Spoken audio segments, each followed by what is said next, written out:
Roma, havia um bispo nas grandes capitais, havia pelo menos duas grandes capitais, Roma e Constantinopla. Ele escolheu o bispo de Constantinopla para intitulá-lo de primeiro papa. Então a história diz isso, pastor Cândido. Leão I, não é Eusébio, Leão I se torna o primeiro papa. Avançando na história, quando nós chegamos na Idade Média, em 1123, no Concílio de Latrão, se percebeu que os padres, os bispos, os cardeais, eles tinham esposas e várias esposas. E às vezes, quando eles morriam, os bens da igreja, o piano, o órgão, as cadeiras, o terreno, o prédio, a escola, eram repartidos para a família dos padres. Então, o Concílio de Latrão determinou o celibato, ou seja, os padres não podiam casar, como não podem casar até hoje, por causa do Concílio de Latrão. Presta atenção, meus irmãos. Pedro nunca foi papa. A Bíblia nos ensina isso, independente do que a televisão nos massificou nos últimos 10 ou 12 dias. Há outra coisa aqui que eu gosto de salientar neste texto. Quando nós lemos a Bíblia e tiramos lições, e a lição que eu queria aplicar hoje, eu vou dar o título daqui a pouco, essas lições, elas não precedem a salvação. Elas são posteriores à salvação. Alguém, Júlio, pode apresentar essas características todas do texto. Se essa pessoa não tiver sido salva, essas características todas se perdem, porque não é através das nossas atitudes que nós somos salvos. Muito pelo contrário, essas atitudes devem acompanhar aqueles que são salvos. Então, este texto de Mateus 8, ele é repetido por mais dois evangelistas. Marcos repete no capítulo 1, de 29 a 31, de vez em quando eu vou visitar Marcos, e Lucas repete no capítulo 4, versículos 38 e 39. Deste texto, então, eu quero extrair as seguintes lições. Atitudes de seguidores de Jesus.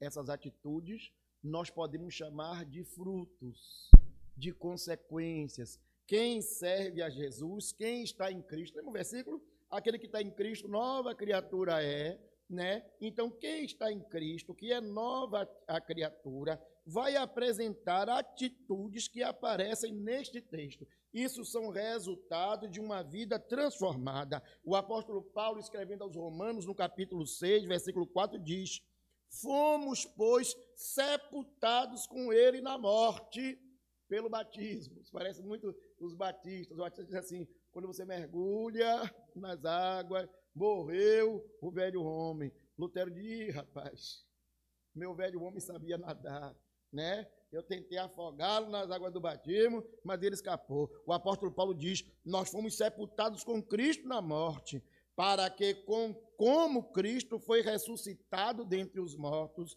pela glória de Deus Pai, assim também andemos nós em novidade de vida. Nós precisamos, pastor Cândido, andar em novidade de vida. Se nós não estamos em novidade de vida, quem está se manifestando é o homem velho. E eu quero dizer, lhe perguntar, meu irmão, quem é que está se manifestando na sua vida? O velho homem, o homem que se corrompe, o homem perdido, o homem das trevas, o homem da carne, ou o novo homem, a nova criatura? O texto de Ezequiel diz: olha, vou tirar o espírito velho, vou lhe colocar um espírito novo.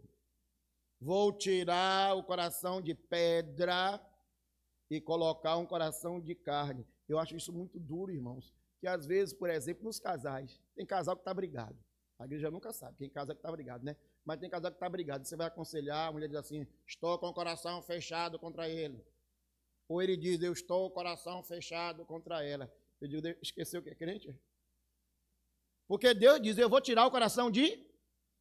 Então, meu irmão, minha irmã, se você está com o coração de pedra, contra seu marido, contra sua esposa, contra seu filho, contra seu pai, contra seu chefe, contra seu pastor, contra seu presbítero. Pare para orar e diga diante de Deus: Deus, eu estou com o coração fechado, mas é o Senhor que diz que vai tirar o coração de pedra e vai dar um coração de carne. E Ezequiel conclui a profecia, ou dá continuidade à profecia, assim: e vou colocar em vocês o meu espírito, diz o Senhor. Aleluia. Assim, irmãos, quais são as atitudes dos seguidores de Jesus apresentadas neste texto? Vejam comigo aí, versículo 14, só a primeira parte do versículo 14, todos juntos. Tendo Jesus chegado à casa de Pedro. Só essa parte aí. Vamos repetir de novo com força? Tendo Jesus chegado à casa de Pedro. Em Marcos aparece Dionilson, mais um detalhe. Olha. E saindo eles da sinagoga, eles tinham ido para estudar a Bíblia. Lembrem que a sinagoga não era o templo onde se adorava, mas era o local onde se estudava a Bíblia. E tendo vindo do estudo bíblico, do culto de doutrina, da escola dominical, olha, pastor, depois da escola dominical, foram quem? Tiago, João, diretamente para a casa de Simão e André. Então, há nesse texto aí pelo menos 4 apóstolos. Na verdade, o contexto é de mais gente, mas pelo menos os 4, junto com Jesus, foram para a casa de Simão depois de terem estudado a Bíblia. Em Lucas capítulo 4, versículo 39, diz assim: deixando a sinagoga, foi ele para a casa de Simão. Irmãos, primeira atitude que eu quero salientar neste texto é que os seguidores de Jesus, eles praticaram a hospitalidade. Agora eu vou pensar nisso, que é uma das características do crente, que durante os séculos, e principalmente nas últimas décadas, principalmente nos últimos anos, principalmente nas grandes cidades, essa prática se perdeu. Isso não é mais ensinado na igreja, não é mais trabalhado na reunião da SAF, não é mais trabalhado na junta diaconal, não é mais trabalhado nos cultos, nos nossos cultos. A hospitalidade, principalmente nas grandes cidades como a nossa. Eu, por exemplo, tenho o privilégio de dizer que passei por várias cidades, por várias igrejas, e eu louvo a Deus por essas igrejas e cidades por onde eu passei, mas eu queria salientar uma, Jiribatuba de Ana Maria. Quando eu penso assim, hospitalidade, pastor Cândido, que foi pastor lá, foi presbítero lá e foi pastor lá, Jiribatuba me dá um grande exemplo